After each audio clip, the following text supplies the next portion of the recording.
Picture this. You are standing in the cooling shadows of the Ibu, the sacred tent of purification, pitched directly on the western bank of the Nile River, just as the sun dips below the horizon. The desert air is losing its sharp, burning heat, replaced by a profound, heavy stillness. Before you lies a body, stripped of its earthly titles, reduced to a magnificent, quiet vessel of bone, muscle, and resting tissue. In the golden light of the pharaoh's courts, this physical form was draped in fine linen and heavy jewels, projecting immortal power. Yet here, upon the slanted stone embalming table, the stark reality of human biology is laid bare in perfect vulnerability. The impending transformation is not a destruction, but a deeply calculated medical intervention. The consequence of this precise anatomical work is eternal life, achieved only through the absolute preservation of the flesh. The ancient Egyptian mummification process was far more than a religious rite. It was an incredibly advanced, almost forbidden science of human anatomy that medical texts of antiquity rarely dared to document in full. As the rhythmic, gentle lapping of the river lulls your senses, you must ask yourself, how did these ancient surgeons manipulate the delicate architecture of the human body to conquer the decay of time itself? Before we begin our slow, methodical journey into the quiet anatomy of the past, if you find yourself deeply relaxed by this exploration of historical medicine, consider hitting that like button and subscribing for more tranquil content like this. And please, comment below to let me know where you are resting and listening from tonight, because I find it incredibly soothing that we are exploring these ancient, quiet stories together from different corners of the world, connected across time and space by our shared curiosity, drifting slowly into a peaceful state of mind. Let us step closer to the stone table. The light inside the tent is dim, cast only by flickering oil lamps that project soft, dancing shadows against the woven linen walls. The atmosphere is thick with the scent of palm wine and the faint, earthy aroma of the riverbank. There is no rush here. Time, much like the body resting before us, has ceased its forward momentum. We are existing in a suspended moment, a quiet pause between the vibrant chaos of life and the silent permanence of eternity. Look closely at the human form resting on the cold, polished limestone. The biological machine has powered down. The heart, a muscular organ that once beat over 100,000 times a day, is now completely still within the thoracic cavity. The blood, no longer pushed through the vast network of arteries and veins, has begun to settle due to gravity, creating a faint, purplish discoloration along the posterior areas of the body, a natural physiological phenomenon known as livor mortis. The muscles, which once allowed this person to walk the hot sands of the desert, have passed through the initial phase of stiffening, relaxing once again into a deep, heavy state of flexidity. The body is entirely at peace. It feels no pain, harbors no anxiety, and expects nothing. It simply rests, waiting for the gentle hands of the embalmer-priests. These priests are not merely spiritual guides, or they are the earliest documented anatomical surgeons in human history. They enter the tent with slow, deliberate footsteps. Their movements are highly choreographed, stripped of any sudden gestures or loud noises. They wear pristine white linen that rustles softly with every step, a rhythmic, repetitive sound that blends with the gentle evening breeze outside the tent. The chief embalmer approaches the head of the table. He does not speak. Communication is unnecessary when a procedure has been perfected over thousands of years. The first stage of this long, quiet journey is purification. It is a medical necessity disguised as a religious ritual. The skin, the largest organ of the human body, must be thoroughly cleansed of its natural oils, bacteria, and the microscopic debris of daily life. The priests bring forward rounded alabaster bowls filled with cool, fresh water drawn directly from the center of the Nile. Using bundles of soft palm fibers, they begin to wash the body. Imagine the soft, rhythmic sound of the water cascading over the skin.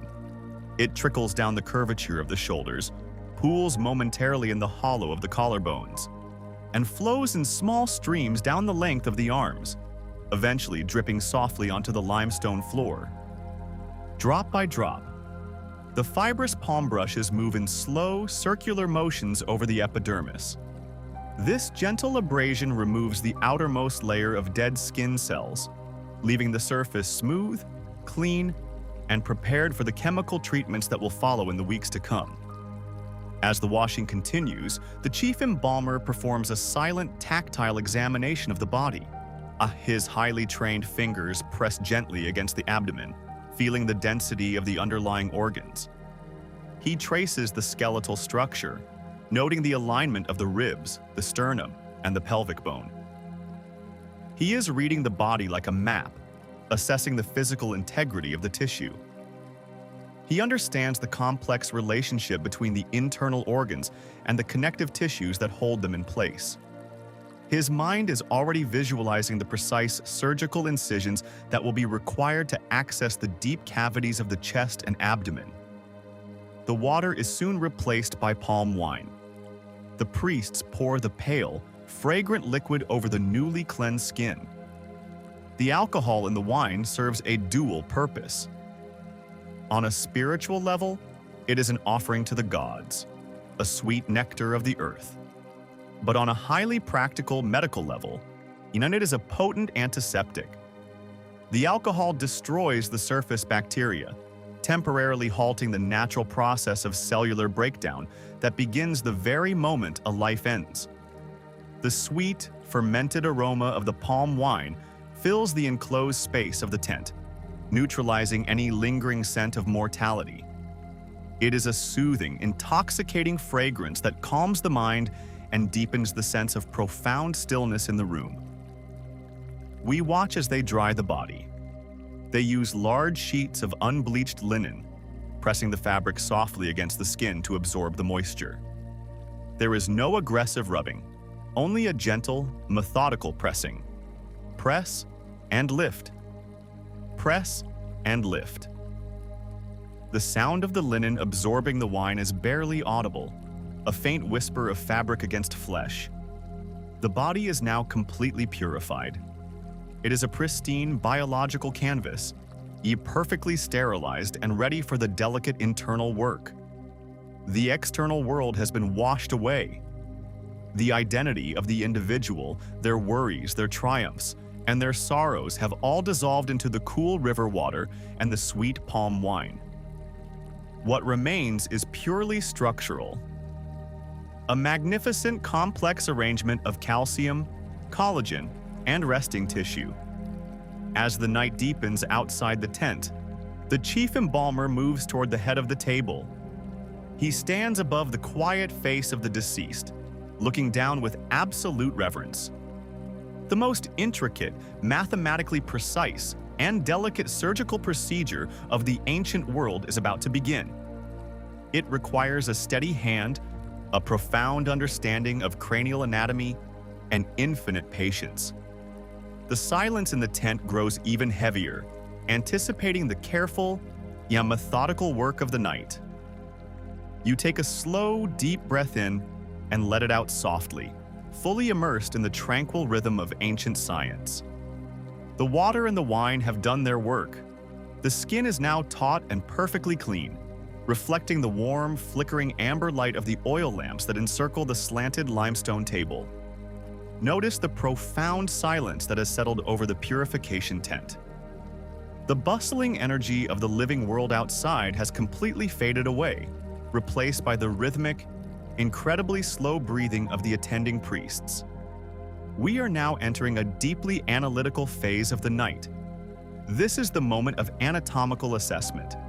Before a single incision is made, before the internal architecture of the body is disturbed, the chief embalmer must map out the biological terrain of the resting vessel before him. He moves around the table with a measured, deliberate pace. The soft brushing of his woven sandals against the stone floor creates a repetitive, soothing sound. Shh, step, shh, step. It is a quiet metronome for the meticulous work ahead. He understands that every human body is a unique mechanical structure, possessing its own specific bone density, muscle mass, and subcutaneous fat distribution. To preserve this form for eternity, he must first understand its exact physical state in the present moment. He begins at the lower extremities. His hands, though calloused from years of labor, are incredibly gentle as they make contact with the cold, resting tissue. He places his palms flat against the soles of the feet, applying a slow, steady pressure upward against the calcaneus, the heel bone, and then tracing the delicate, interlocking bones of the metatarsals. He is feeling for the residual stiffness of the joints. While the initial rigidity of the muscles has largely passed, the articular cartilage and the deep ligaments still hold the memory of tension. He gently rotates the ankles, a slow circular motion that produces no sound, only the quiet yielding of the connective tissue. Moving upward, his fingers trace the sharp crest of the tibia, the shin bone, assessing the integrity of the skeletal framework. He presses rhythmically along the resting calf muscles, the gastrocnemius, noting the lack of blood flow and the settling of the interstitial fluids. The body temperature has now completely equalized with the cool night air of the desert. It is a perfect, neutral equilibrium. There is a strange, profound beauty in this total absence of kinetic energy. Ani, the biological machine, is in a state of absolute, uninterrupted pause. As he reaches the abdominal cavity, his touch becomes even lighter. This is the most vulnerable region of the human anatomy, devoid of the protective cage of bone that shields the heart and lungs. He uses the flat pads of his fingertips to palpate the abdomen in slow, concentric circles. He is mapping the internal organs blindly, relying entirely on his highly developed sense of touch. He presses gently over the liver on the right side, assessing its size and density. He moves across to the stomach and the resting coils of the intestines. He is checking for any signs of internal distension or rapid tissue breakdown. The trapped gases of the natural biological processes must be carefully managed, and his tactile examination tells him exactly how much time he has before the delicate internal structures begin to compromise. This deep, methodical palpation is a far cry from the practices of the distant past.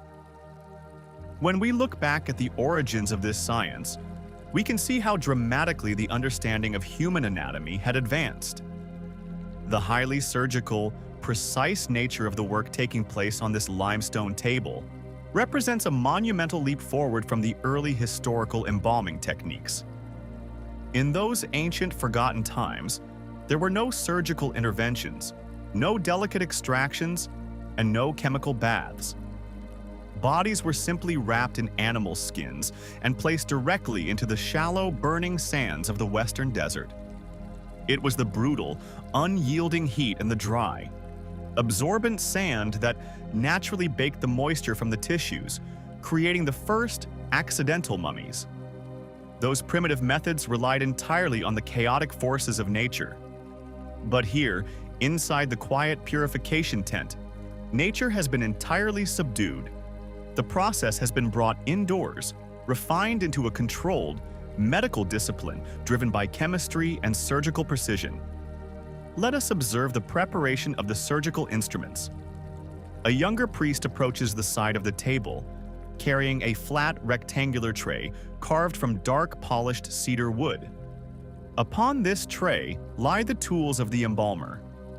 The sound of the tray being set down on a stone pedestal is a dull, satisfying thud that briefly breaks the silence, followed immediately by the faint, crystalline clinking of the instruments themselves.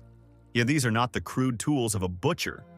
They are the highly specialized, perfectly balanced instruments of an ancient anatomist. There are no heavy iron blades here. Iron rusts. It corrupts. Instead, the tools are forged from pure, gleaming bronze and carved from volcanic glass. The chief embalmer reaches out and selects a small, curved bronze probe. The metal is cool to the touch. He turns it slowly in his hand, the amber light catching the smooth, polished surface of the metal. He inspects the rounded tip, ensuring it is perfectly smooth, devoid of any microscopic burrs that might catch and tear the delicate internal tissues. Beside the bronze probes lie the blades. These are perhaps the most beautiful and intimidating objects on the tray. They are flakes of obsidian, a naturally occurring volcanic glass. When fractured correctly, obsidian produces an edge that is significantly sharper than the finest modern surgical steel. Even under a microscope, the edge of an obsidian blade remains perfectly smooth, capable of parting human tissue on a cellular level with almost zero cellular trauma. The embalmer does not touch the blades yet. They simply rest on the linen cloth, gleaming darkly, waiting for the precise moment they will be needed to open the abdominal cavity. Before the surgical phase can truly begin, the skin must be conditioned. The water and wine have cleansed the epidermis, but they have also stripped away the body's natural moisture barrier. To prevent the skin from drying too rapidly and cracking under the stress of the impending chemical desiccation, a base layer of protective oil must be applied. A heavy alabaster jar is brought forward. The stopper is carefully rotated and lifted, releasing a rich, heavy fragrance into the tent. It is a blend of castor oil, rendered animal fats, and a subtle infusion of coniferous resins. The oil is thick and viscous, poured slowly into a shallow copper bowl. The sound of the thick liquid hitting the metal is deep and muffled. The embalmer dips his fingers into the bowl, gathering the heavy oil, and begins to massage it into the skin of the resting body. This is a slow, deeply rhythmic process. He starts at the shoulders using long, broad strokes that glide silently over the collarbones and down the length of the sternum. The friction of his hands warms the oil, allowing it to penetrate the outermost layers of the epidermis. You can hear the faint, slippery sound of the oil being worked into the tissues. Swish, glide, swish, glide. It is a highly repetitive, monotonous sound that acts as a lullaby for the senses. He works the oil down the arms, massaging it carefully into the delicate skin of the inner elbows and the wrists. He takes each resting hand, gently spreading the fingers, and rubs the oil into the cuticles and the thin skin of the knuckles. Every square inch of the body must be coated, protected, and softened. The heavy, resinous scent of the oil mixes with the lingering aroma of the palm wine, creating a thick, intoxicating perfume that hangs motionless in the warm air of the tent. The body, once stark and pale upon the stone, now possesses a soft golden sheen. It looks peaceful, almost as if it is simply caught in a deep, restorative sleep. The muscles have been completely relaxed by the massage. The skin is supple, and the joints have been gently loosened. The biological vessel is now perfectly primed. The chief embalmer steps back, wiping the excess oil from his hands onto a piece of rough linen. He takes a long, slow breath, steadying his own heart rate. The physical assessment is complete. The superficial preparations are finished. The body is completely calm, and the environment is perfectly controlled. He turns his gaze toward the head of the resting figure. The tranquil, non-invasive work of the night is about to end. It is time to breach the protective boundaries of the human anatomy.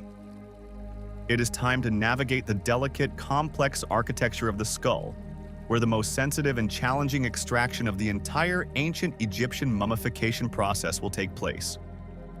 The silence deepens once more, settling heavily over the polished obsidian blades and the cool bronze tools as we prepare to enter the dark, quiet chambers of the mind. We remain at the head of the limestone table. The amber light from the oil lamps flickers gently across the peaceful, resting face of the deceased. The heavy oils applied earlier have given the skin a warm, golden luminescence, completely softening the harsh realities of mortality. The chief embalmer stands perfectly still, a silent guardian over this delicate threshold between life and eternal preservation. He is looking down at the structural perfection of the human skull. It is a magnificent armored vault composed of 22 interlocking bones designed by nature to protect the softest, most complex organ in the body. But in the quiet stillness of the purification tent, this biological armor presents a profound mechanical challenge. To achieve eternal preservation, all sources of internal moisture must be entirely removed. The brain, suspended in cerebrospinal fluid and composed largely of water and fat, is highly susceptible to rapid decomposition. If left inside its dark, sealed chamber, it would quickly compromise the integrity of the entire vessel. Yet the face, the sacred identity of the individual, must remain absolutely flawless. There can be no incisions on the forehead, no saw cutting through the occipital bone at the back of the head, and no structural damage to the external features. The person must look as though they are merely sleeping. How, then, does one empty a sealed vault without breaking its walls? It is in the answering of this seemingly impossible anatomical riddle that the true genius of advanced ancient Egyptian medicine is revealed. They did not rely on brute force.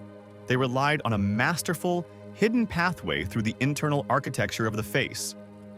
The embalmer turns to the polished cedar tray. His fingers bypass the sharp obsidian blades and select a specialized instrument forged from pure bronze. It is a long, incredibly slender rod, measuring perhaps 10 inches in length. At its very tip, the metal has been carefully heated and curled into a tiny, delicate hook, resembling a miniature spiral. The tool is perfectly balanced, cool to the touch, and designed to function purely by feel, extending the embalmer's reach deep into the unseen dark. He steps closer to the resting face. His breathing slows, matching the absolute stillness of the room. With his left hand, he gently tilts the chin upward, just a fraction of an inch, opening the angle of the nasal passage. With his right hand, he introduces the slender bronze rod into the left nostril. The metal glides smoothly, silently, through the lower nasal cavity. It passes the delicate cartilage and the nasal conchae, moving continually upward and backward. He is navigating a blind, narrow corridor, relying entirely on his spatial awareness and thousands of hours of tactile memory. He stops. The tip of the bronze rod has met a firm, bony resistance at the very roof of the nasal cavity. This is the ethmoid bone. Specifically, it is a tiny, incredibly fragile section known as the cribriform plate. In a living, breathing person, this porous, sponge-like bone allows the microscopic fibers of the olfactory nerves to pass from the nasal cavity directly up into the brain, granting us the sense of smell. To the ancient anatomist, however, this thin, perforated plate is the hidden doorway to the cranial cavity. It is the only place where the thick armor of the skull is paper-thin and easily compromised. The embalmer adjusts his grip on the bronze rod. He does not strike it. He does not force it. He simply applies a steady, precise upward pressure against the cribriform plate. He twists the rod slightly. Listen closely to the absolute silence of the tent. Beneath the surface of the resting face, there is a soft, muffled crunch. It is a deeply subdued sound, like a dry twig snapping under a heavy blanket, or a single piece of coarse salt being crushed between your teeth. While the delicate bone gives way instantly, the hidden doorway is open. The bronze rod slips seamlessly upward, passing through the broken plate and entering the vast, dark chamber of the cranial cavity. It is now resting within the tissue of the frontal lobe. The embalmer's hand remains perfectly steady. He must now perform an incredibly slow, methodical reduction of the organ. To the ancient Egyptians, the brain was not the seat of consciousness, intelligence, or the soul. Those profound human qualities were believed to reside purely within the heart, the rhythmic drum of life that sits quietly in the chest. The brain was simply a biological mechanism, a producer of mucus, a wet and heavy mass that needed to be discarded to save the shell. He begins to rotate the bronze rod between his thumb and forefinger. A slow, continuous twisting motion. Turn and glide. Turn and glide. The tiny spiral hook at the end of the rod catches and carefully tears the meninges, the tough, protective membranes surrounding the brain. It moves through the soft, gray matter of the cerebrum, breaking down the complex folds and sulci that once held a lifetime of memories, dreams, and quiet thoughts. The sound within the tent changes subtly.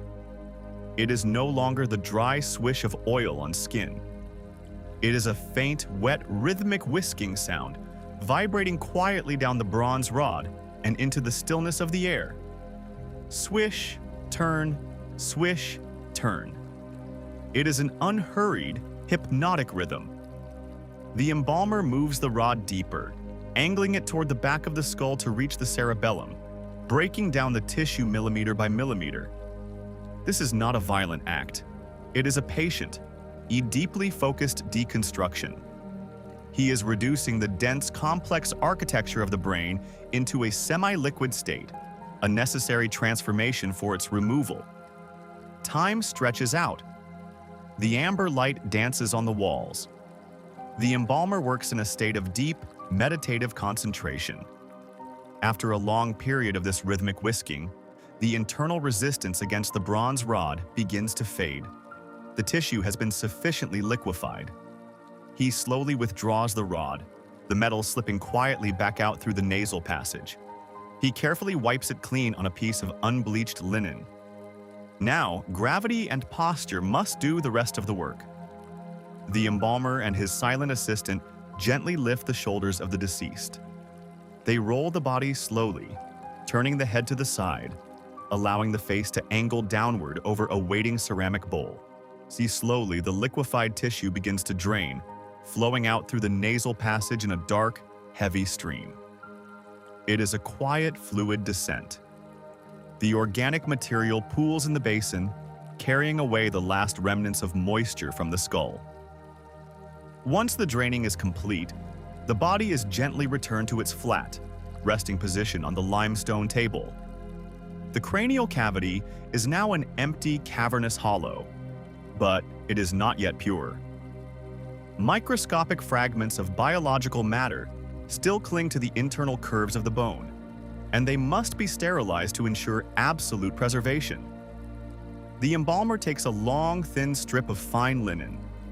He dips it into a heated copper pot containing a mixture of strong palm wine and molten cedar resin. The liquid is warm, releasing a sharp, clean, forest-like aroma into the tent, instantly clearing the heavy air. Using the slender bronze rod once more, he carefully packs the resin-soaked linen up through the nasal passage and into the empty skull. He uses the rod to press the warm fabric against the interior walls of the cranium, swabbing the bone, cleansing it with the alcoholic wine, and coating it in the antibacterial resin. He leaves some of the linen inside, pressing it softly against the fractured cribriform plate to seal the breach. As the cedar resin slowly cools in the night air, it will harden into a permanent amber-like seal, locking the cranial vault from the inside. The bronze rod is withdrawn for the final time and placed gently back onto the wooden tray with a soft clink. The embalmer steps back. Look at the face of the deceased once more. Despite the profound internal extraction that has just taken place, the external features remain utterly undisturbed. The eyelids are closed softly in rest. The jaw is relaxed. The skin is unbroken, maintaining its golden, oiled sheen. The illusion of a peaceful, uninterrupted sleep is perfectly maintained. The head has been entirely hollowed out, transformed into a pristine, sterile chamber that will echo only with the quiet passage of eternity. The first and most delicate excision is complete. The heavy, peaceful silence of the purification tent returns, deeper than before. The embalmers pause, wiping their hands, breathing softly. The intricate work of the mind has ended.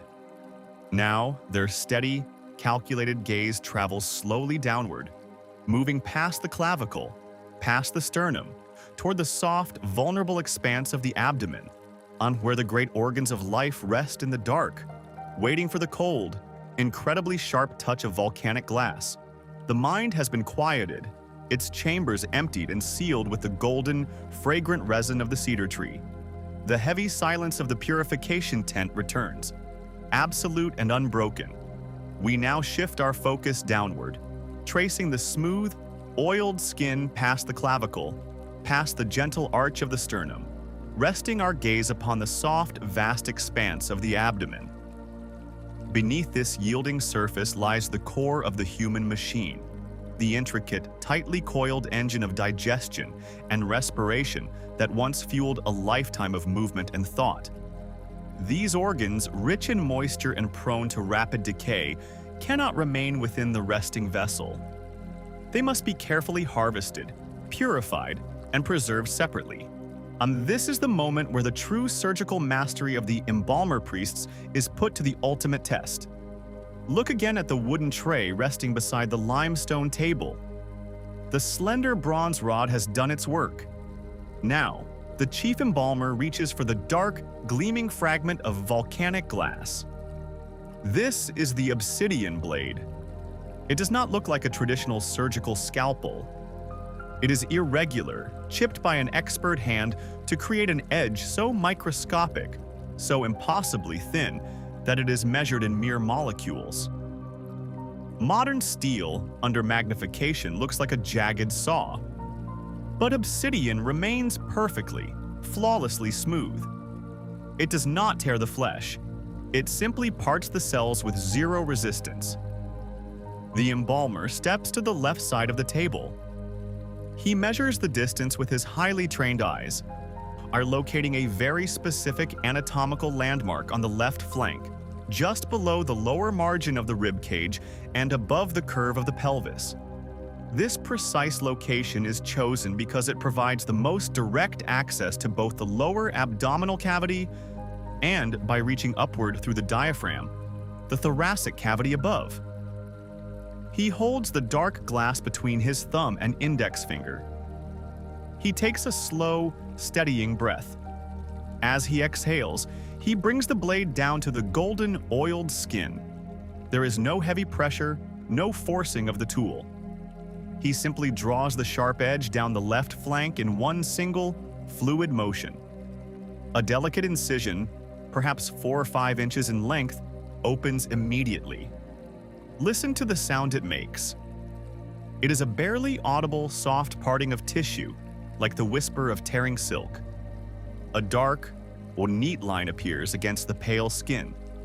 There is no dramatic rush of fluid, for the blood has long since settled into the deeper tissues of the back.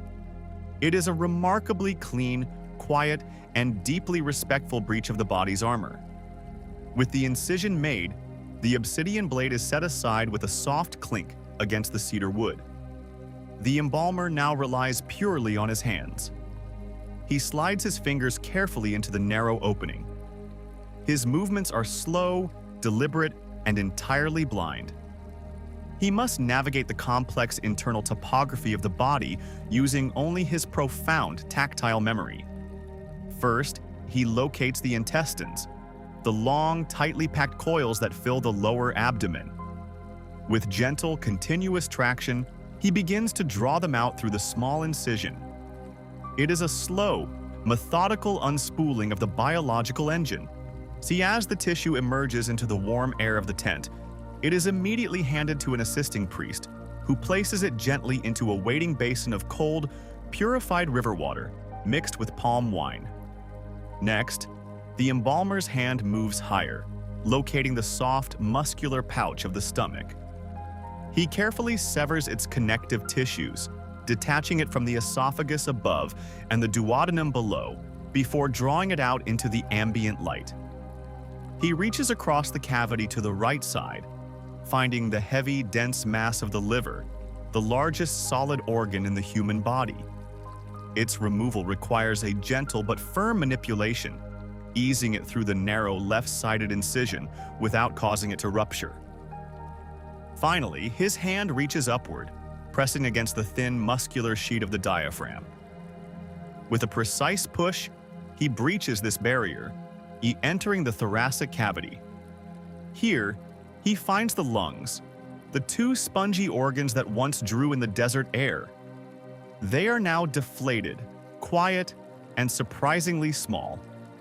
He carefully detaches them from the bronchial tree and eases them out through the abdomen. The extraction is complete.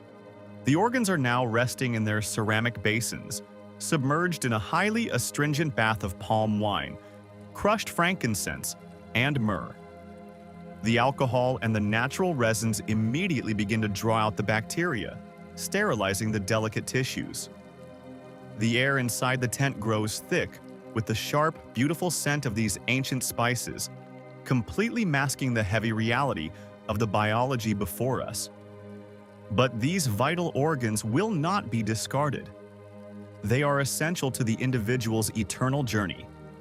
They must be dried, wrapped in fine linen, and placed into 4 distinct sacred vessels. To understand the placement of these organs is to understand the complex canopic jar's anatomy, a physical extension of the body itself that serves as a divine protective vault. An assistant brings forward 4 heavy, beautifully carved jars made of pure, white limestone. They are cool to the touch, their surfaces polished to a dull shine. The embalmer takes the purified liver, wraps it securely in a long strip of resin-soaked linen, and places it into the first jar. He reaches for a heavy limestone lid, carved into the serene human face of Imseti, the guardian of the liver. He places the lid onto the jar. Click! A deep, resonant sound of stone meeting stone. A perfect, airtight seal.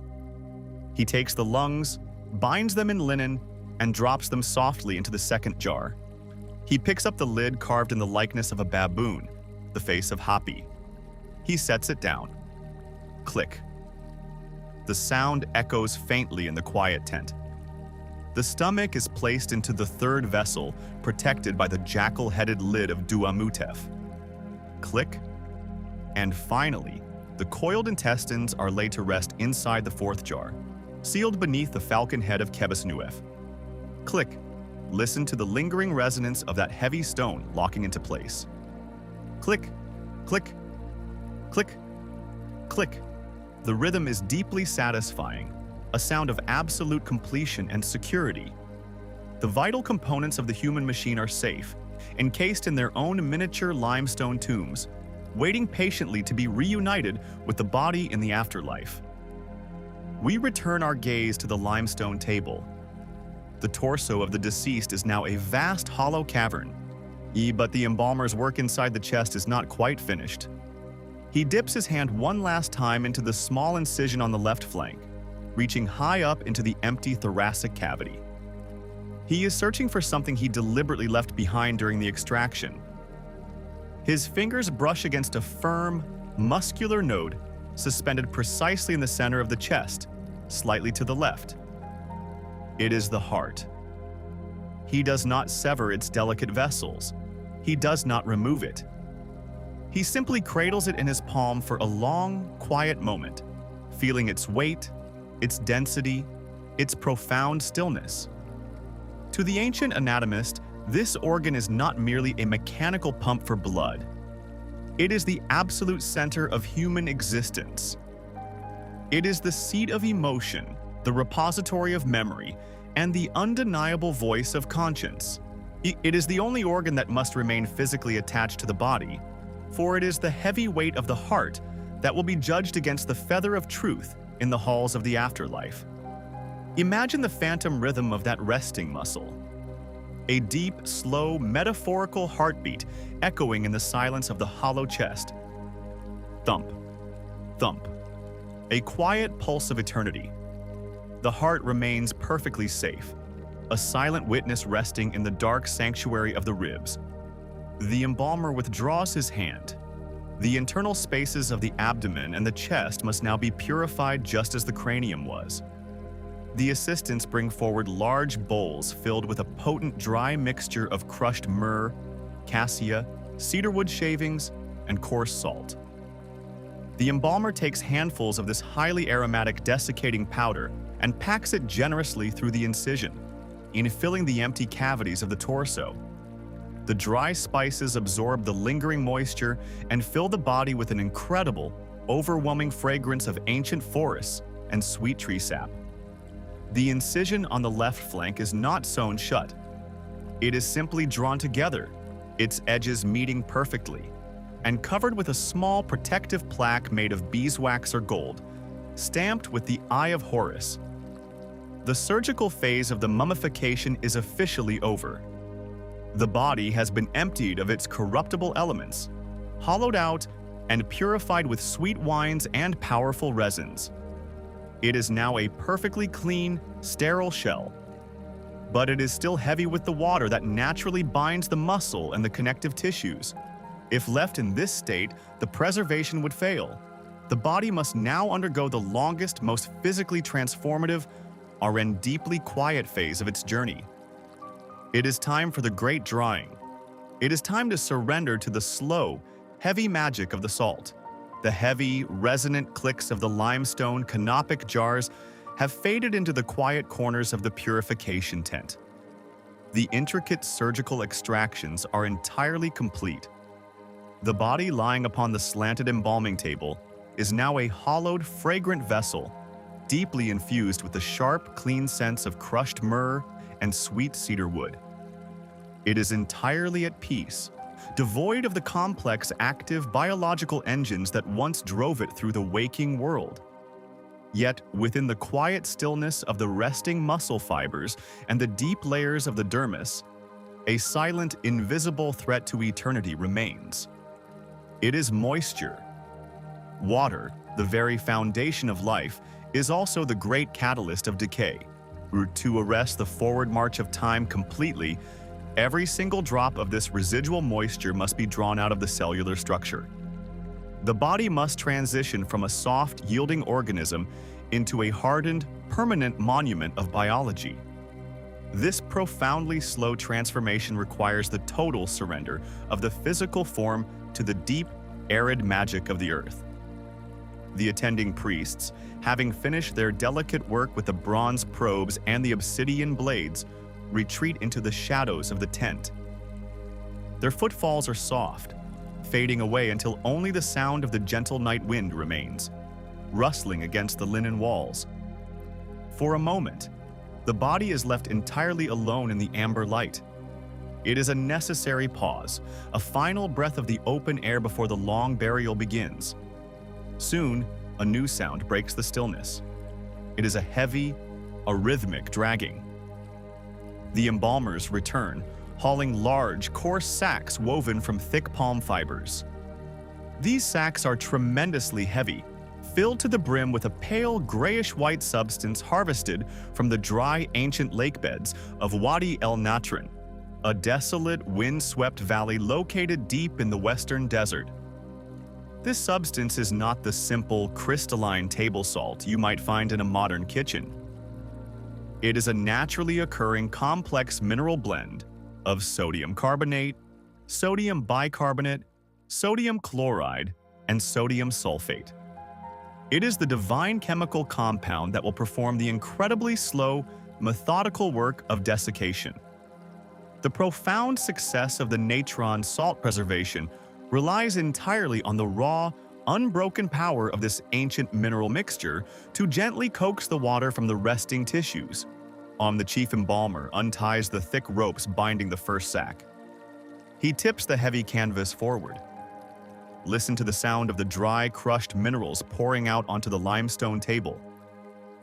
Hush! It is a continuous, rushing whisper, like a miniature avalanche of dry sand sliding down a steep dune. It is a remarkably soothing, textured sound that fills the enclosed space of the tent. The priests do not merely sprinkle the salt. They must bury the entire biological vessel within it. They begin at the feet. Handful by handful, scoop by scoop, the pale, dusty mixture cascades over the resting toes, filling the spaces between them, burying the arches, and rising slowly over the ankles. Hush! Another sack is opened and poured. The dry tide rises over the calves, the kneecaps, and the heavy muscles of the thighs, and the salt is cool and infinitely dry. As it makes contact with the oiled skin, it immediately begins its quiet chemical work. They pour the natron over the hands, burying the delicately manicured fingers. They cover the smooth expanse of the abdomen, filling the slight depression where the internal organs once rested, piling the salt high over the rib cage in the chest. The body is slowly disappearing beneath a mountain of pale, granular earth. Finally, they reach the head. The salt is poured gently, respectfully, over the chin, the cheeks, the closed eyelids, and the quiet forehead until the entire human form is completely swallowed by the dry, grayish-white mound. The amber light of the oil lamps casts long, soft shadows over the textured surface of the salt bed. The visual identity of the individual is entirely gone. The body has been returned to the earth, encased in a dark, incredibly dry cocoon. Now the true, profound stillness begins. It is a period of waiting that will last for 40 entire days and 40 entire nights. There is nothing left for the human hands to do. The embalmers leave the tent, extinguishing all but one small oil lamp. The silence that settles over the room is absolute, heavy, and deep. You are alone with the resting body and the slow, invisible passage of time. Imagine the profound darkness beneath that heavy mountain of salt. The body lies perfectly still, experiencing a sensory deprivation so complete that it mimics the very nature of eternity. But at the microscopic, cellular level, an incredibly complex and beautiful chemical exchange is occurring. It is the process of osmosis, moving at a glacial, hypnotic pace. The sodium carbonate within the natron is highly hygroscopic. It possesses an insatiable molecular thirst for water. Because the concentration of moisture is exponentially higher inside the resting human tissue than in the dry salt surrounding it, the water molecules are slowly, inevitably pulled outward. They seep gently through the semi-permeable membrane of the skin, leaving the resting muscle fibers, traveling upward, and locking themselves into the crystalline structure of the natron. It is a slow, methodical exhaling of water. Day after day, the sun rises over the eastern horizon of the Nile, baking the roof of the purification tent, and then sinks again into the western desert, casting the world into cool darkness. The temperatures rise and fall, but inside the heavy mound of salt, the climate remains perfectly stable, deeply cool and utterly arid. As the first 10 days pass, the outermost layers of the dermis begin to surrender their moisture.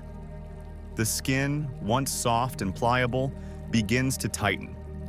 It grips the underlying musculature more closely, wrapping itself tightly around the complex architecture of the bones. The heavy sodium bicarbonate acts simultaneously as an incredibly potent antibacterial agent. It violently raises the alkaline levels of the tissue environment, creating a highly hostile space for any microscopic organisms that might attempt to break down the cellular walls. The body is not merely drying out. It is being chemically sterilized, purged of its corruptibility, and transformed into an incredibly pure, highly stable organic compound.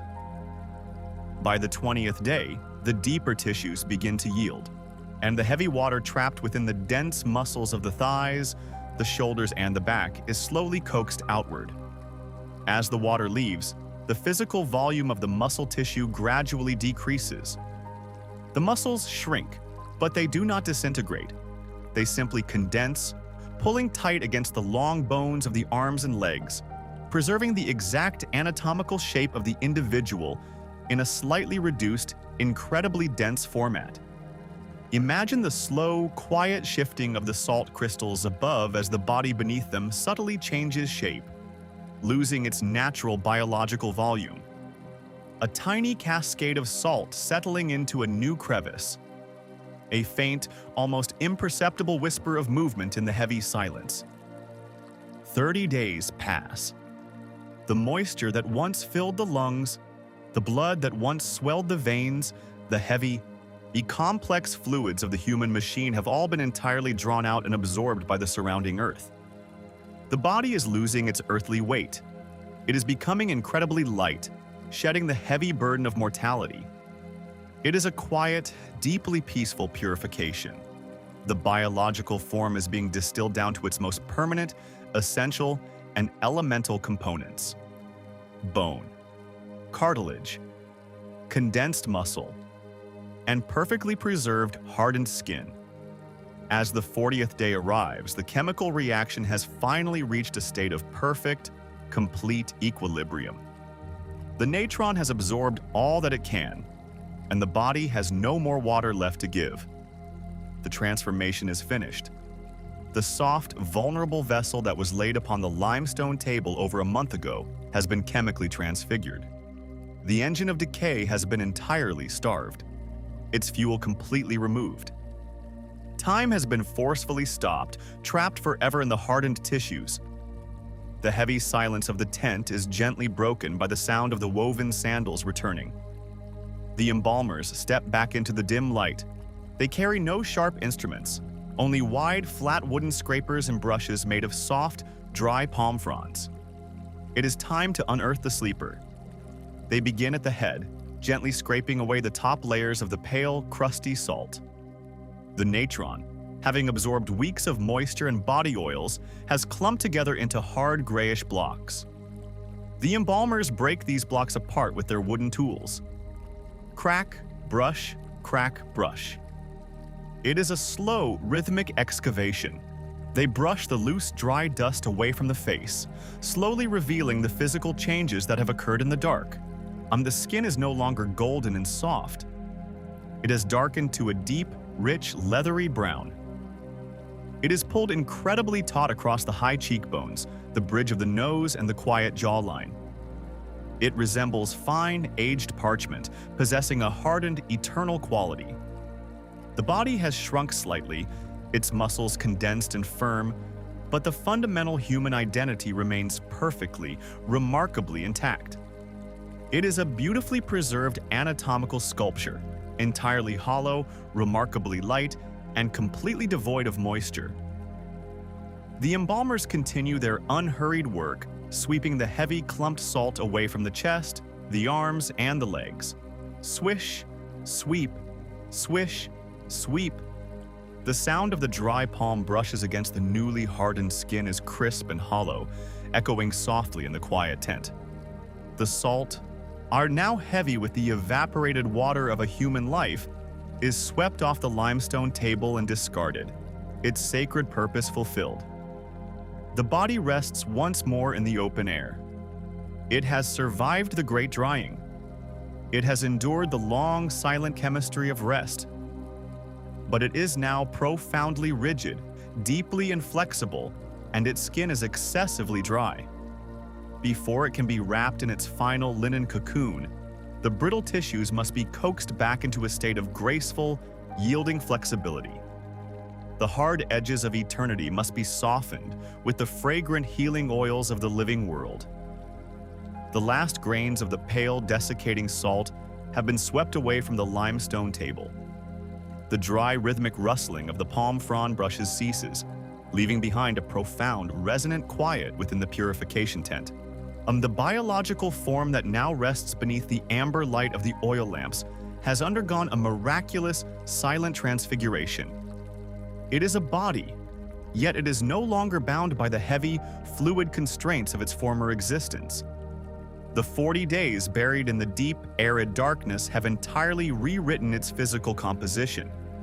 To look upon it now is to observe the absolute mastery of preservation, a breathtaking intersection where human anatomy and mummification meet to create something entirely new.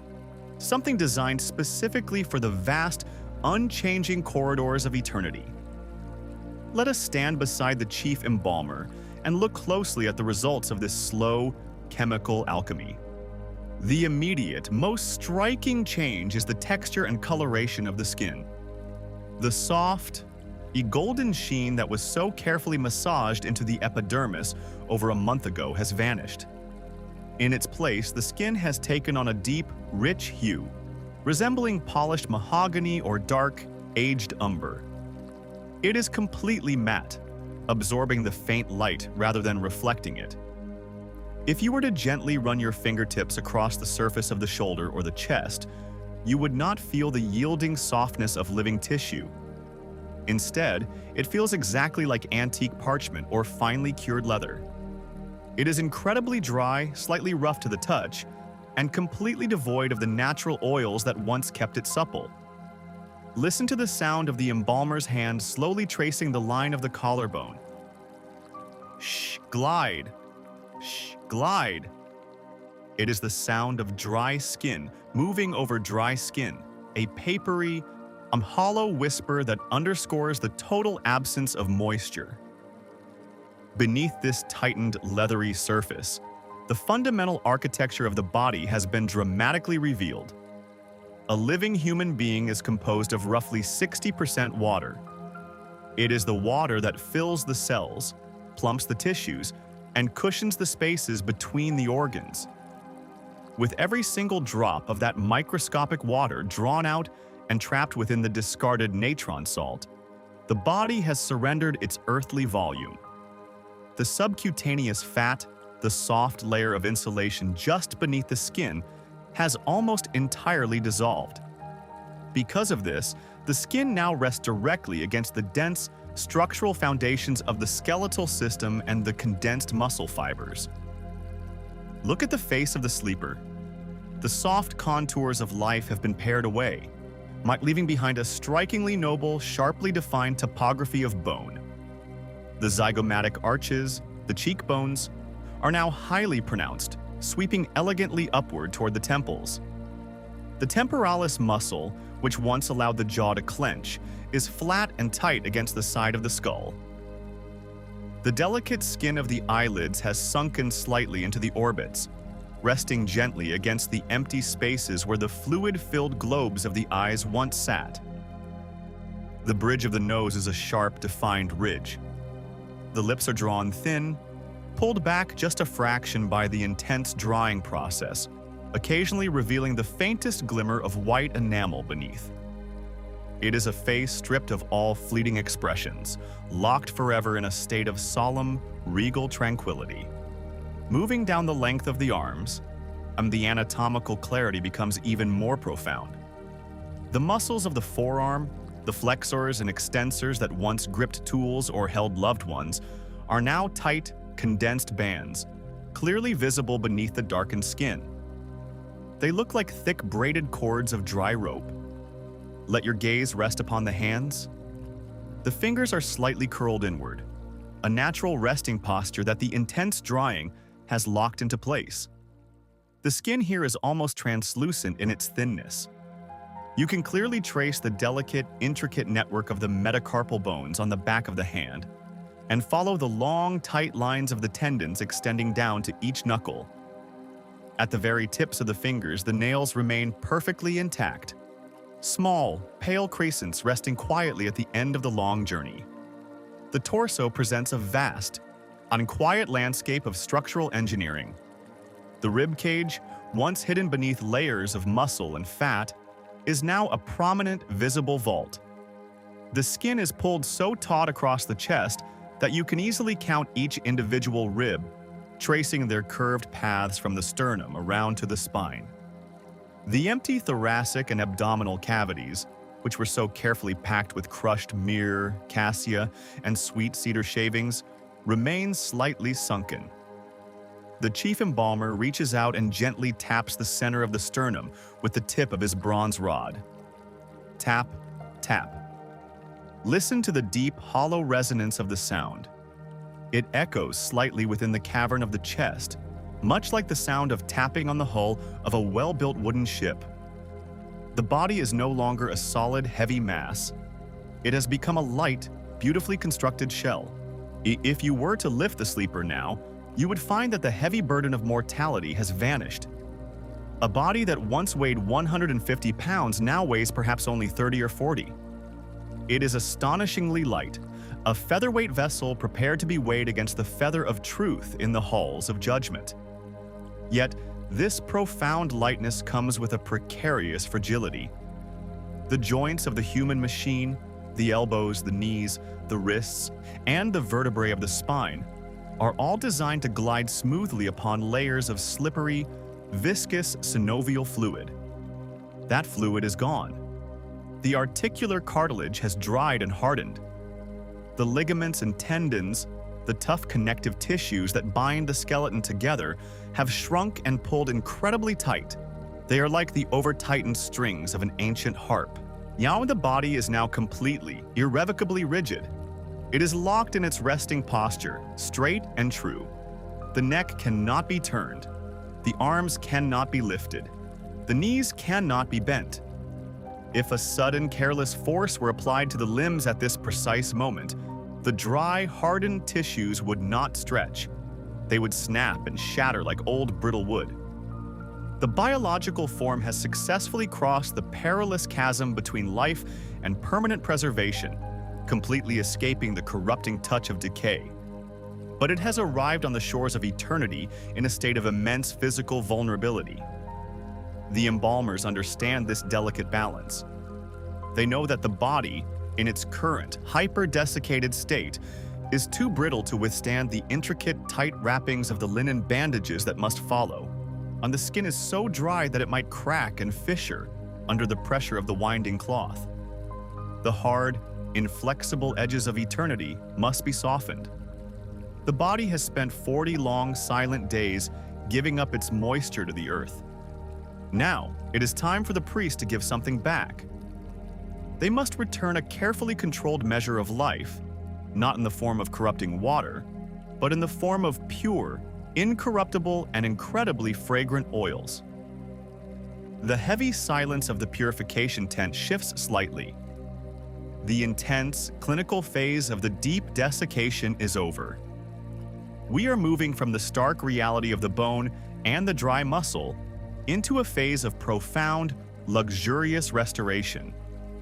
The younger assistants begin to move about the perimeter of the room. They are fetching heavy alabaster jars from the cool shadows, your jars that have been sealed with wax and clay, resting undisturbed until this exact moment. Inside these jars are the sacred unguents: frankincense from the southern lands, sweet almond oil, bitter myrrh, viscous cedar resin, and the fat of the lotus flower.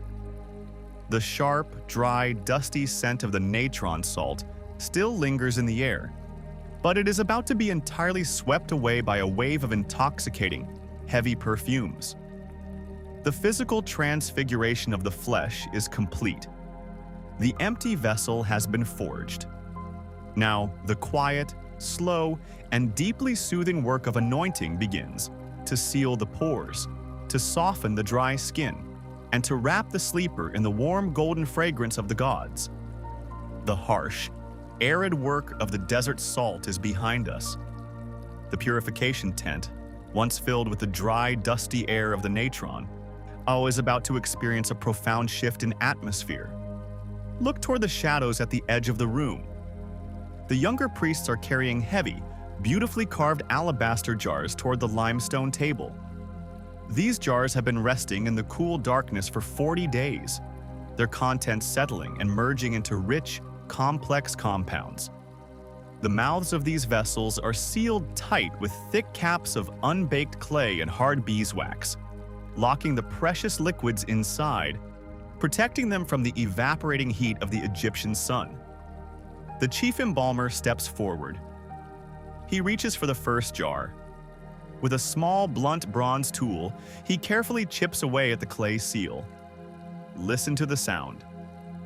A dry, brittle crack, followed by the soft crumbling of earth as the pieces fall onto the cedar tray. He breaks the wax beneath it, twisting the heavy stone stopper and pulling it free. Instantly, the heavy, static air of the tent is transformed. A thick, invisible wave of perfume rolls outward, washing over the limestone table. It is the deep, intoxicating scent of liquid myrrh, blended with the sweet, heavy notes of the blue lotus flower and the rich, nutty aroma of pressed almonds. This is not the sharp, medicinal smell of the palm wine used in the first days. This is the opulent, luxurious fragrance of eternity. It is designed to completely mask the lingering memory of mortality and elevate the resting vessel to the realm of the divine. The body upon the table, as we have seen, is incredibly fragile. The skin is like antique parchment, entirely devoid of moisture, stretched taut over the condensed muscle and bone. If the embalmers were to begin wrapping the rigid limbs in tight layers of linen right now, the sheer physical pressure would cause the desiccated tissues to crack and splinter. The hard, brittle edges of the human shell must be coaxed back into a state of graceful, yielding suppleness. They must return a careful measure of elasticity to the epidermis, feeding the starved cells with deep, penetrating hydration. The embalmer tilts the heavy alabaster jar. A thick golden oil begins to pour into a wide copper basin. The sound is completely different from the dry rushing of the salt. It is a slow, heavy, viscous pouring. A rich, continuous stream that pools silently in the metal bowl, gleaming like liquid sunlight under the flickering amber lamps. He dips his bare hands into the warm oil. He brings his palms together, rubbing them slowly to spread the golden liquid across his fingers. He approaches the head of the sleeper. Gently, with the utmost reverence, he places his oiled hands upon the dark, hardened forehead. At first, the sound of the massage is much like the sound of the dry palm brushes. It is a papery, scratching whisper as the rough, desiccated skin resists the slick surface of the oil. But this resistance lasts only a moment. The profoundly dehydrated tissues are incredibly porous. They have been starved of moisture for 40 days, and they drink the heavy lotus oil with an almost imperceptible, microscopic thirst. The embalmer begins to move his hands in slow, sweeping circles over the cheeks, the closed eyelids, and the ridge of the jaw. Listen to how the sound gradually changes. The dry, hollow scratching slowly gives way to a smooth, quiet glide. Slip, swish, slip, swish. The friction is melting away. The skin, previously dull and matte, begins to catch the light once more, taking on a deep, lustrous, dark golden sheen. He works the oil down the length of the neck, moving to the broad expanse of the shoulders. His movements are deeply rhythmic, a hypnotic repetition of pressure and release. He presses the rich unguents deep into the stiffened muscles of the chest, tracing the prominent lines of the rib cage. The heavy, sweet fragrance of the lotus and almond fills every corner of the tent, creating an atmosphere so thick and relaxing that it feels almost like a physical blanket wrapping around your senses. As the oil penetrates the outer layers of the dermis, a subtle but vital physical change occurs. The microscopic fibers of the skin, which had shrunk and locked together during the deep drying, begin to relax just a fraction. They do not swell, for there is no water to inflate them, but they loosen. The extreme, perilous brittleness is softly erased. The skin becomes pliable enough to withstand the incredible pressure of the bandages that will soon follow. The embalmers move down the length of the arms, massaging the oil into the tight, corded muscles of the forearms and the delicate, translucent skin of the hands. They gently manipulate the joints, the wrists, and the knuckles. They are not trying to bend the limbs, for the deep ligaments remain firmly locked, but they are ensuring that the surface tissues surrounding these crucial pivot points are heavily saturated and protected from tearing.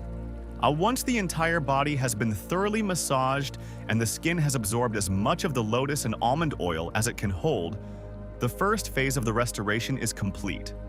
The body is supple, dark, and incredibly fragrant. But oil alone is not enough to ensure permanent preservation. oil remains fluid. It can eventually seep away or break down over the millennia. To truly lock the body against the ravages of time, to seal it in a permanent antibacterial vault, the priest must apply the ultimate protective layer. They turn to a small, glowing charcoal brazier resting in the corner of the tent. Upon the hot coals sits a copper cauldron. Inside this vessel is pure, unrefined cedar resin, harvested from the great ancient forests of Lebanon. When cool, this resin is as hard as amber, but over the gentle heat of the coals, it is melted into a thick, dark, bubbling syrup. The scent it produces is magnificent. It is sharp, clean, and deeply woody, cutting through the sweet floral notes of the lotus oil with the crisp, unmistakable aroma of an ancient pine forest. Using wide brushes made of tightly bound palm fibers, the embalmers dip into the molten cedar resin. They begin to paint the liquid over the freshly oiled body. The resin is warm but not boiling. As it makes contact with the cooler surface of the skin, it immediately begins to thicken. They paint the chest, the abdomen, and the limbs with long, smooth strokes. The warm, liquid resin flows over the contours of the body, filling every tiny microscopic pore, every subtle wrinkle, and every shallow depression. It acts as a perfect, flawless lacquer. The sound of the brush is incredibly soothing, a soft, wet sweeping that travels rhythmically back and forth. Sweep, glide, sweep, glide. As the night air cools the melted resin, a remarkable chemical and physical transformation occurs. The dark syrup begins to cure. It hardens, gripping the oiled skin beneath it, forming an absolutely airtight, watertight, and highly antibacterial shell over the entire human form. The body is literally being encased in a thin, flexible layer of pure, natural amber. This golden shell serves a vital structural purpose. It locks the soothing oils inside the skin, preventing them from ever evaporating. It simultaneously forms an impenetrable barrier against any microscopic organisms that might attempt to enter the tissue from the outside world. The biological form is completely isolated, existing in its own sterile, permanently fragrant microenvironment. Before the resin cures completely into a hardened state, the embalmer turns his attention to the most delicate, fragile extremities of the entire body, the fingers and the toes. During the long, harsh 40 days of the natron salt burial, the nails and the tiny, delicate bones of the fingertips have become exceptionally vulnerable. They could easily catch and snap off when the heavy linen bandages are wrapped around them.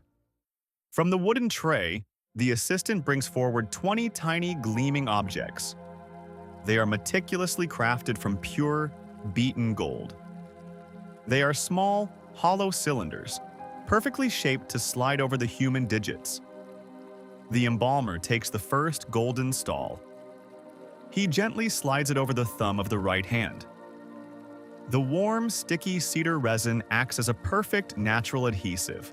So listen to the tiny, delicate sound of the metal slipping over the hardened nail. Tink, slide. It is a quiet, metallic whisper. He moves to the index finger. Tink, slide. The middle finger. Tink, slide. He repeats this methodical, quiet process for every finger and every toe. The pure, incorruptible gold covers the fragile tips, protecting the nails and ensuring that the extremities remain perfectly intact for the eternal journey. The addition of the gold also introduces a profound visual contrast. The deep, dark, resin-coated skin of the hands and feet is now capped with the brilliant, unchanging fire of the precious metal. Look upon the sleeper now. The transformation is absolute. The hollow, brittle shell that emerged from the mountain of salt has been transfigured into a magnificent, gleaming monument, and the skin is saturated with sweet almond and lotus. The pores are sealed shut with the hardened, fragrant armor of the Lebanese cedar, and the delicate extremities are crowned with gold. The body is perfect. It is pure. It is entirely ready. The heavy, intoxicating perfumes of the oils and the sharp, clean scent of the resin hang motionless in the silent tent. The liquid phase of the ancient science has officially come to an end. The embalmers step back, allowing the final layer of golden resin to cool and set completely in the quiet night air. The final, great architectural endeavor of the mummification process is about to begin. It is time to summon the endless miles of woven cloth. It is time to build the protective, sheltering cocoon, winding the threads of eternity around the quiet passenger in the dark. The molten cedar resin has slowly surrendered its heat to the cool desert night. It is cured into a permanent dark amber shell, locking the sweet, heavy oils of lotus and almond deep within the hardened skin. The pure gold cylinders resting upon the fingers and toes catch the flickering amber light of the oil lamps, a brilliant metallic contrast against the deep mahogany of the preserved flesh. The body is now an impenetrable, fragrant monument, perfectly sealed against the ravaging forces of decay. Yet its journey is not complete. The hardened vessel, though sterile and divine, remains visually stark and physically exposed.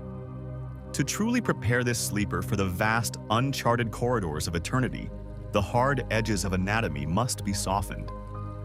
The body must be hidden from the waking world, enveloped in a physical architecture of profound safety. It is time for the weaving of the cocoon. From the far corners of the purification tent, the assistant priests bring forward heavy, woven baskets. Within these baskets lie the tools of the final transformation. Hundreds upon hundreds of yards of the finest, most pristine white linen. This is not the coarse cloth of common garments. It is temple-woven fabric, created specifically for this sacred purpose. The threads are spun incredibly fine, bleached in the blistering Egyptian sun until they are as white as the moon and entirely devoid of any impurities. The chief embalmer steps to the head of the limestone table. He reaches into a basket and pulls forth a wide bolt of the heavy cloth. The silence of the tent is broken by a sharp, sudden sound. He takes the edge of the linen between his hands and pulls sharply, tearing the fabric along its natural weave to create long, narrow strips. Rip. The sound is crisp, dry, and surprisingly loud in the quiet space, like a sudden crack of distant thunder. Rip. He tears another strip, and another. The rhythmic tearing echoes off the linen walls, a highly satisfying textured sound that signals the beginning of the great binding. If you allow yourself to sink deeply into the layers of sound presented in this ASMR history documentary, you will notice that the acoustic environment of the tent is shifting once again. The heavy, liquid sounds of the oils have been replaced by the exceptionally dry, tactile whisper of woven threads. The embalmer takes the first narrow bandage, no wider than 2 of his fingers, or he moves to the right hand of the deceased. He must begin with the smallest, most delicate structures. The wrapping is not a haphazard bundling, it is a meticulously engineered procedure designed to provide maximum structural integrity. He places the edge of the linen against the base of the thumb, pressing it gently into the slightly tacky surface of the cured resin. He draws the cloth up and over the gleaming gold stall, then pulls it down around the back of the digit. Swish, pull tight. Swish, pull tight. Listen to the rhythmic, hypnotic rustling of the fabric as it is pulled taut. It is a continuous, sweeping whisper. He wraps the index finger, completely isolating it in its own tiny casing of white cloth. Then the middle finger, the ring finger, the little finger. Every single digit on the hands and the feet receives this painstaking attention. The sound of the linen sliding over the hardened resin and the smooth gold is incredibly soothing. Shh, wrap, shh, wrap. It is the sound of absolute care, of infinite patience. The embalmer moves to the toes, kneeling beside the cold limestone table, repeating the precise, rhythmic motions. He is building the foundation of the cocoon, ensuring that no two surfaces of skin are allowed to touch, weaving a protective barrier of cloth between every anatomical crevice. Once the extremities are completely hidden, wrapped in perfect miniature spirals, the process expands. The embalmers take wider strips of linen and begin to bind the limbs. They start at the wrists, winding the cloth upward toward the elbows and the shoulders. They do not merely wrap in a simple circle, they use complex overlapping geometric patterns. They crisscross the fabric, creating a woven lattice of incredible tensile strength. With every layer added, the sharp, pronounced lines of the skeleton beneath the skin begin to soften. The deep valleys between the condensed muscles are filled in by the building fabric. The dry, fragile limbs are gaining a new, artificial volume. They are becoming cylindrical, smooth, and heavily padded. The rhythmic sound of the winding fills the tent entirely. It is a constant, sweeping whoosh as the heavy spools of linen are passed around the arms and the legs. The tension applied to the cloth is perfect, tight enough to provide rigid support to the brittle joints, but gentle enough not to crush the delicate hollows of the bone. Now, the two priests move to opposite sides of the embalming table. It is time to bind the vast expanse of the torso. They take a massive spool of linen between them. The chief embalmer passes the heavy roll over the chest of the sleeper, and the assistant catches it on the other side, pulling it taut beneath the back. Over, catch, pull. Under, catch, pull. They fall into a silent, perfectly synchronized dance. Layer upon layer of white cloth begins to swallow the dark, resin-coated abdomen. The deep depression of the empty thoracic cavity is bridged and filled. The chest expands, wrapped tightly in the sheltering embrace of the linen. The body is rapidly losing its human silhouette, transforming into a smooth, featureless pillar of immaculate white. The sweet perfumes of the lotus and the cedar are now trapped beneath the tight layers, their sharp notes muffled, turning into a warm, lingering ghost of a fragrance. Finally, the embalmers approach the head. This is the most sacred, the most identity-defining region of the human form, and its wrapping requires an extraordinary level of delicate artistry. The chief embalmer takes a very fine, incredibly soft strip of cloth. He begins at the neck, anchoring the bandage, and then brings it carefully up over the sharp angle of the jaw. He winds the linen across the prominent cheekbones, filling the sunken hollows of the cheeks. He crosses the fabric over the bridge of the nose, ensuring the delicate cartilage is perfectly supported. He draws the soft cloth gently over the closed eyelids, completely obscuring the empty resting places of the eyes.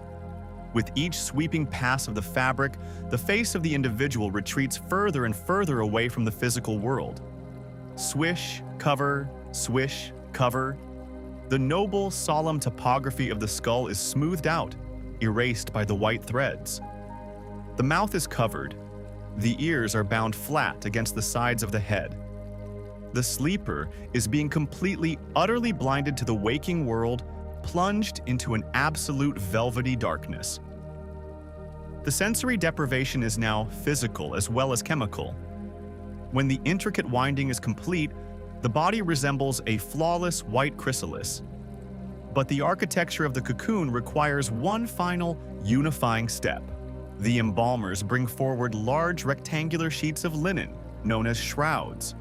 These heavy blankets are draped entirely over the bundled form, running from the top of the head down to the tips of the wrapped toes. To ensure the miles of bandages do not unravel over the millennia, the priests return to the bubbling copper cauldron of melted cedar resin. They take their palm fiber brushes and paint the warm, liquid amber directly onto the outermost linen shrouds. The heavy cloth eagerly drinks the hot resin, soaking it deep into its woven fibers. As the resin cools for the final time, it glues the outer layers of the shroud together, forming a hard, protective carapace. the linen cocoon is complete. The transformation is absolute. The vulnerable, hyper-desiccated body is now suspended within a rigid, fragrant, and heavily armored shell. It is a masterpiece of ancient engineering, yet providing an unparalleled sense of safety, warmth, and permanence. The sleeper is completely shielded from the elements, deeply isolated in a dark, silent embrace. Yet within the dense, quiet layers of this woven sanctuary, there are hidden pockets of magic waiting to be placed. The physical body has been secured, but the soul still requires its armor for the perilous journey ahead. The heavy silence of the tent deepens once more, as the embalmers prepare to weave the gleaming protective charms of the gods directly into the heart of the bandages. The relentless rhythmic sweeping of the heavy linen has paused. The purification tent is perfectly still once more. The body, now a smooth white chrysalis bound in hundreds of yards of fragrant cloth, rests heavily upon the limestone table. The first great phase of the cocoon is complete, it providing an impenetrable physical armor against the waking world. But to the ancient anatomists, the human structure was not merely a collection of bones, muscles, and drying tissues. There was a metaphysical anatomy, a highly complex spiritual machinery that required just as much precise, calculated intervention as the physical organs. The deep layers of the linen wrapping cannot simply be a uniform block of cloth. They must serve as a dark, silent foundation for a vast array of metaphysical prosthetics, strategically placed to protect the vulnerable soul on its long journey through the underworld. From the shadows of the tent, the chief embalmer brings forward a small, shallow wooden chest. It is carved from dark ebony and inlaid with pale ivory. When he opens the lid, there is no sound of rushing salt or pouring oil. There is only a faint crystalline clinking. Inside this chest lies a breathtaking collection of sacred hardware. These are the amulets of protection, forged from cold, polished stone, shimmering glass, and pure, heavy gold. They are incredibly small, perfectly crafted, and dense with absolute silent power. The embalmer reaches into the wooden box. His fingers select a small, elongated object carved from deep, vibrant green faience. It is the Jed pillar, a stylized representation of the eternal spine of Osiris, the god of the underworld. The physical spine of the resting sleeper has been locked into a brittle, rigid state by the natron salt. It is immensely fragile. The Jed pillar is a magical reinforcement, a spiritual titanium rod designed to grant eternal stability to the skeleton. The embalmer steps to the side of the table. He gently presses the cold green ceramic pillar directly into the slightly tacky, resin-soaked linen over the throat and the upper vertebrae. Listen to the tiny hard sound it makes against the stiffened cloth. Tap, press. It is a microscopic impact, the sound of cold stone meeting the hardened shell. He takes a thin strip of fresh linen and winds it carefully over the Jed, binding it tightly into the architecture of the cocoon. Swish, pull. The green pillar disappears into the white dark, permanently integrated into the structure of the neck. He reaches into the box again, withdrawing a smooth, blood-red stone. It is carnelian, shaped into the tayet, the intricate knot of Isis. This amulet represents the protective, flowing blood of the goddess, providing a profound, warming vitality to counter the extreme, freezing stillness of death. He places it gently beside the Jed. Clink. A soft, satisfying collision of stone and resin. Another strip of linen is drawn over it, trapping the red stone against the throat. Swish, pull. The placement of these objects is an incredibly slow, methodical science. Dozens of amulets are required, each one possessing a specific function, mapping precisely to the anatomy of the resting body beneath. Golden vultures are placed over the collarbones to protect the fragile neck. Small, delicate serpents carved from dark carnelian are laid across the shoulders to ward off the predatory creatures of the deep earth. Small, two-finger amulets made of black obsidian are placed near the abdominal incision, forever guarding the site where the volcanic glass first breached the body's armor. With each amulet placed, the ambient acoustic texture of the tent becomes a mesmerizing symphony of tiny, sharp impacts and the continuous, sweeping rush of the linen securing them. Tap, swish, clink, swish, tink, pull tight. The body is being layered with a hidden, impenetrable shield of semi-precious stones and pure metals. You cannot see them, but if you were to run your hand over the surface of the growing bandages, you would feel the hard, unyielding bumps of this secret armor resting beneath the cloth. Now the embalmer pauses. The chest, the wide expanse of the sternum, remains deliberately empty. The most crucial, the most heavy, and the most profoundly important piece of metaphysical hardware has yet to be placed. He turns to a small separate pedestal. Resting upon a piece of fine linen is a large, incredibly dense carving of a scarab beetle. It is not small like the amulets of the throat. It is the size of a human fist, carved from a single, flawless piece of dark green basalt, a volcanic rock of immense weight and durability. The carapace of the beetle is polished to a mirror-like shine, catching the amber light of the oil lamps. But its true power lies on its flat, hidden underside. There, meticulously engraved into the microscopic surface of the stone, are the intricate hieroglyphs of Chapter 30b of the Book of the Dead. This is the heart scarab. Remember the delicate, hollow cavern of the chest, where the physical heart, the muscular drum of life, was carefully left attached to its vessels, resting alone in the dry dark. That physical organ holds the absolute, unvarnished truth of the sleeper's life. When the individual stands before the gods in the hall of judgment, that heart will be weighed against the feather of truth. The ancient Egyptians possessed a deep psychological fear that in that terrifying moment of ultimate judgment, their own heart might speak out against them, revealing their hidden flaws, their secret sins, and their mortal failings. The heart scarab is the ultimate failsafe. It is a heavy stone gag order, a magical command designed to bind the physical heart in absolute silence. The engraved spell explicitly commands the heart not to bear witness against the deceased, not to create opposition in the tribunal, and not to tip the scales toward destruction. The chief embalmer lifts the heavy basalt scarab.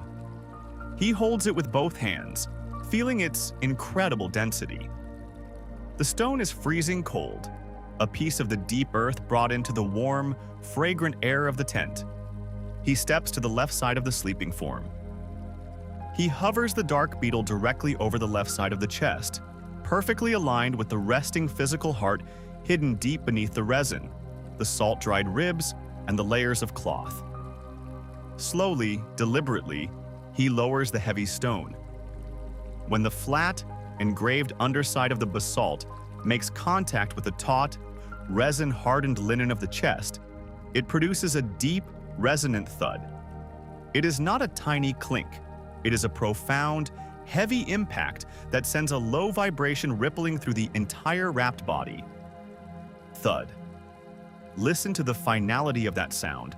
The heavy weight of the stone pressing down upon the chest, locking the resting heart into an eternal, obedient silence. The anatomical and the spiritual are now perfectly aligned. The assistant priests immediately step forward with the widest, heaviest bolts of linen yet. The heart scarab must be secured with absolute permanence. They begin to wind the thick cloth in wide, sweeping diagonals across the chest. Swish, pull tight. Swish, pull tight. Layer after layer of white fabric wraps around the dark stone, pinning it forcefully against the sternum. The scarab slowly disappears, swallowed by the accumulating layers of the cocoon, until only a faint, hard mound remains visible on the contour of the chest. The binding continues for hours, deep into the night. The body grows thicker, heavier, and completely unrecognizable as a human form. It is a massive, incredibly dense pillar of cloth and fragrant resin. As the final, outermost shroud is draped over the sleeper, the embalmers prepare the ultimate closure, or they heat a small crucible of pure elemental gold until it is soft and malleable. Using long bronze tongs, they pour the liquid gold directly onto the linen, resting over the site of the abdominal incision, the vulnerable gateway where the mortal organs were removed.